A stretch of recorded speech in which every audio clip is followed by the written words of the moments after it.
त्र्यम्बकं यजामहे सुगन्धिं पुष्टिवर्धनम्।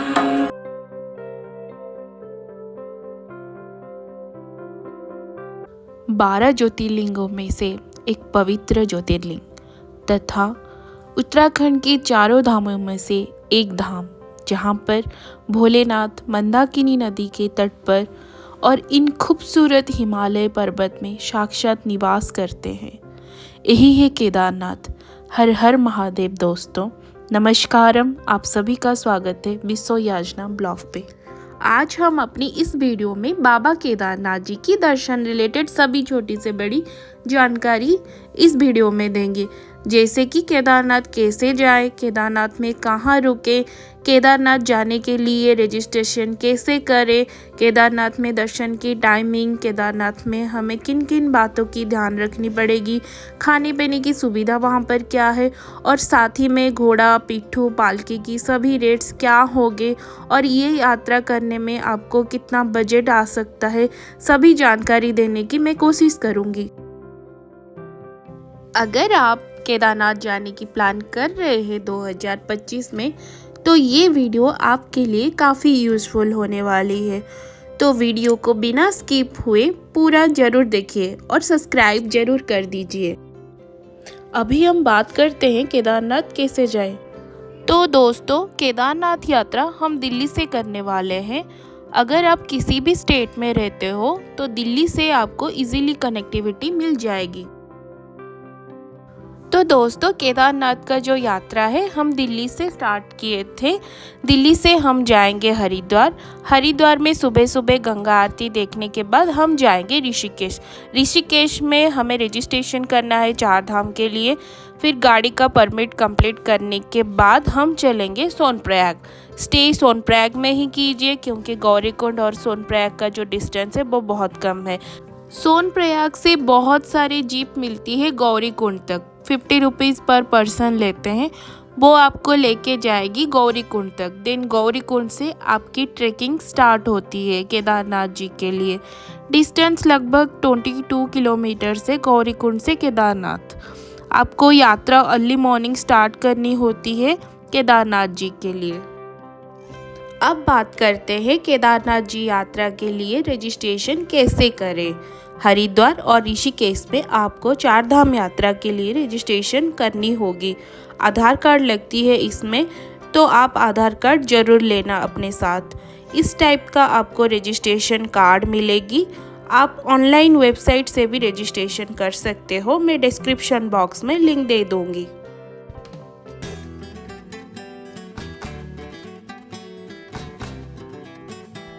जैसे ही आप ऋषिकेश क्रॉस करके पहाड़ों में एंट्री करते हो, आपको पहाड़ों की खूबसूरत नज़ारे देखने को मिलेगी।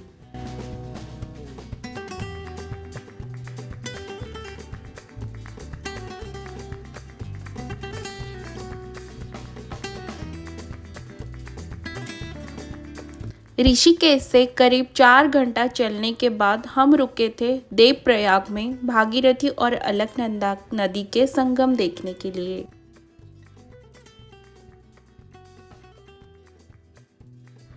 फ्रेंड्स, देवप्रयाग में पीछे ही आप ये 2 नदी देख रहे हो, वो है अलकनंदा और भागीरथी। दोनों ही उत्तराखंड से निकलने वाली नदियां हैं जो देवप्रयाग में मिलती है और फिर गंगा नदी के रूप में आगे बहती है। यहाँ से ही गंगा नदी स्टार्ट होती है। अलकनंदा नदी वो बद्रीनाथ के पास से निकलती है, जबकि भागीरथी गंगोत्री के पास से निकलती है।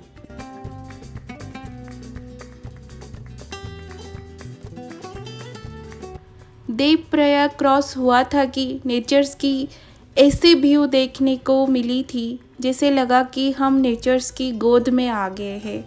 बहुत सुकून फील हो रहा था कि ये रास्ता ख़त्म ना हो।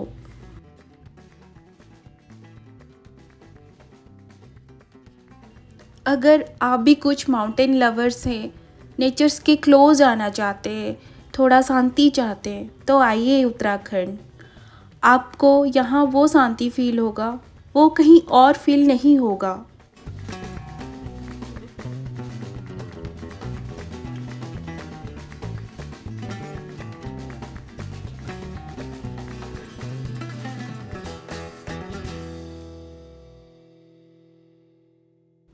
फ्रेंड्स, आगे जाके हमें एक ऐसी टेम्पल देखने को मिली थी। वो टेम्पल अपने आप में अनोखा है। पहला ऐसा टेम्पल है जो सुबह, दोपहर और शाम को तीनों टाइम अपना आइडेंटिटी चेंज करती है। वो है धारी देवी टेम्पल।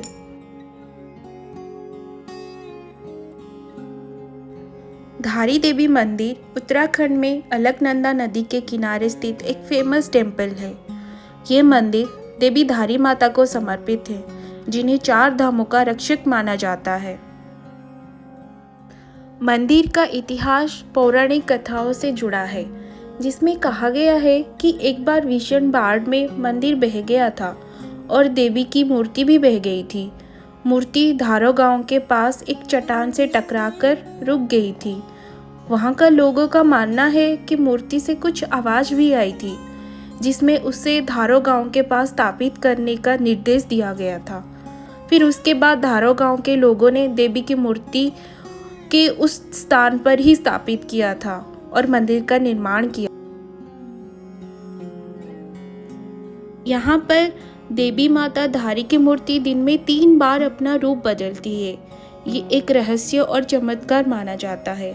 सुबह देवी कन्या के रूप में दिखाई देते हैं और दोपहर को देवी युवती के रूप में नजर आते हैं और शाम को देवी वृद्ध महिला के रूप में दिखाई देते हैं।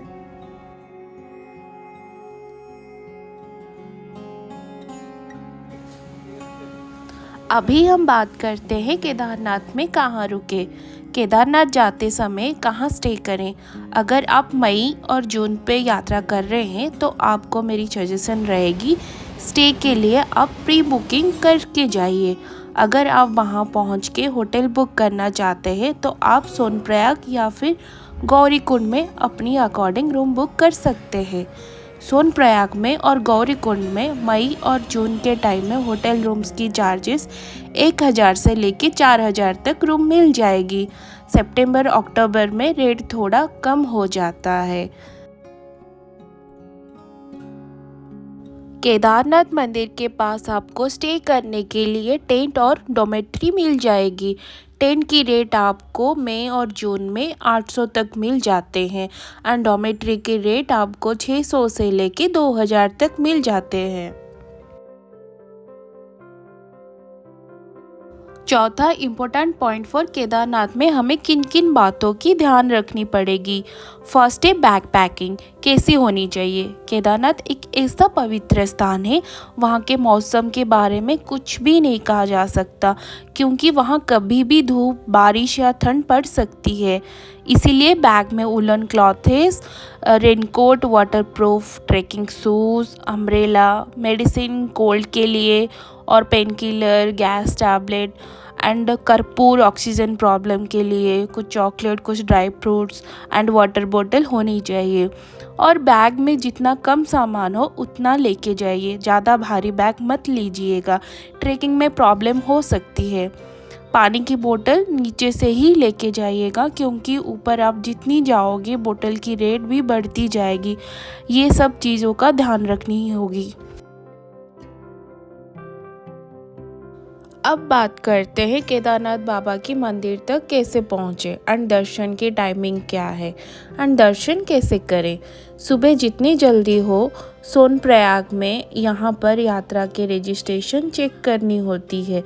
देन आपको गाड़ी से गौरीकुंड तक आना है। ये है गौरीकुंड, जहाँ पर गर्म पानी बहती है। गौरीकुंड से केदारनाथ मंदिर तक पहुंचने का 4 तरीके हैं। गौरीकुंड में नहा के माता गौरी के दर्शन करके आप अपना यात्रा स्टार्ट करें। गौरीकुंड से केदारनाथ मंदिर तक का दूरी 22 किलोमीटर की है। इसे पूरा करने के लिए पहला और सबसे अच्छा तरीका है पैदल ट्रैकिंग। गौरीकुंड से केदारनाथ तक पैदल ट्रैकिंग करने में 10 या 12 घंटे का समय लगती है। गौरीकुंड से मंदिर तक पहुंचने का दूसरा ऑप्शन है खच्चर। अगर आप पैदल ट्रैक नहीं कर सकते हो तो आप खच्चर ले सकते हो, और खच्चर आप नीचे से ही ले, थोड़ा ऊपर जाके खच्चर लोगे तो ज़्यादा चार्जेस करते हैं। तीसरा ऑप्शन है पालकी और चौथा ऑप्शन है पिट्ठू और पांचवा ऑप्शन है हेलीकॉप्टर। बट 15 जून को एक्सीडेंट के कारण अभी हेलीकॉप्टर सेवा बंद है। केदारनाथ मंदिर का टाइमिंग है सुबह 5:30 AM टू 3:30 PM तक एंड शाम को 5 PM से 7:30 PM बजे तक है। नॉर्मल दर्शन और जल चढ़ाने के लिए आपको सुबह जितनी जल्दी हो लाइन में लगनी होती है। अगर आप स्पेशल पूजा करना चाहते हो तो आपको VIP टिकट लेनी होती है। सुबह 2:30 AM से लेके 5 AM तक के अंदर स्पेशल पूजा करवा सकते हो। स्पेशल पूजा में लाइन में लगनी नहीं होती है। स्पेशल पूजा और दर्शन के लिए 3,000 से लेके 4,000 तक पंडित जी चार्जेस करते हैं। नॉर्मल दर्शन में कुछ चार्जेस नहीं है, तो ये चीज़ आप ध्यान में रखना। केदारनाथ बाबा की मंदिर के पीछे आपको एक बड़ी सी शिला देखने को मिलेगी। 2013 में उत्तराखंड में भीषण बाढ़ हुआ था। कहा जाता है कि पहाड़ों से एक विशाल काय चट्टान बहते हुए सीधे मंदिर के ओर आई, लेकिन भगवान की चमत्कार देखिए, वही शिला मंदिर के ठीक पीछे आके रुक गई और पीछे आती हुई पानी को 2 भागों में कर दिया। इसी वजह से मंदिर की कोई नुकसान नहीं हुआ। इसी चट्टान को भीमशिला कहा जाता है। वहाँ के लोग इसे भगवान शिव जी की ही कृपा मानते हैं। और भीमशिला के पास में आपको जगत गुरु आदि शंकराचार्य जी की खूबसूरत प्रतिमा देखने को मिलेगी। यहाँ पर भी आप जरूर दर्शन करना। और माना जाता है जब तक आप भैरव बाबा मंदिर के दर्शन नहीं करते हो तब तक आपकी केदारनाथ यात्रा अधूरी मानी जाती है। केदारनाथ मंदिर से 1.5 किलोमीटर की ऊंचाई पर भैरव मंदिर है। कहा जाता है कि जब 6 महीनों के लिए मंदिर बंद हो जाती है तब भैरव बाबा केदारनाथ घाटी के साथ ही केदारनाथ मंदिर की रक्षा करते हैं। अब बात करते हैं घोड़ा पिट्ठू पालकी की रेट क्या होती है। वहाँ पर घोड़ा या खच्चर की रेट 3,000 से लेके 3,500 तक का है पर पर्सन एंड पिट्ठू का रेट 5,000 से लेके 7,000 तक पर पर्सन है वन साइड का एंड पालकी की रेट भी वन साइड वही 5,000 से 10,000 तक है। और केदारनाथ मंदिर के पूरे आसपास या रास्ते में आपको खाने पीने की कोई कमी नहीं होगी। केदारनाथ जी की इस यात्रा में अगर आप बस में ट्रैवल करते हो तो आपका बजट 4,000 से लेके 6,000 तक हो सकता है। अगर ट्रैवल ग्रुप में यात्रा करते हो तो आपका बजट 10,000 से लेके 15,000 तक की हो सकती है। तो फ्रेंड्स, अगर आप केदारनाथ यात्रा की प्लानिंग बना रहे हो तो मई, जून और सितंबर से अक्टूबर के टाइम सबसे अच्छी यात्रा होती है, क्योंकि मौसम साफ रहता है, बारिश भी ज़्यादा नहीं होती है। जुलाई अगस्त में भारी बारिश, लैंडस्लाइड होने की खतरा रहता है। केदारनाथ यात्रा की ये जानकारी अच्छी लगी हो तो वीडियो को लाइक, शेयर, सब्सक्राइब करके जो भी केदारनाथ यात्रा कर रहे हैं उनके साथ शेयर करें। Thank you for watching.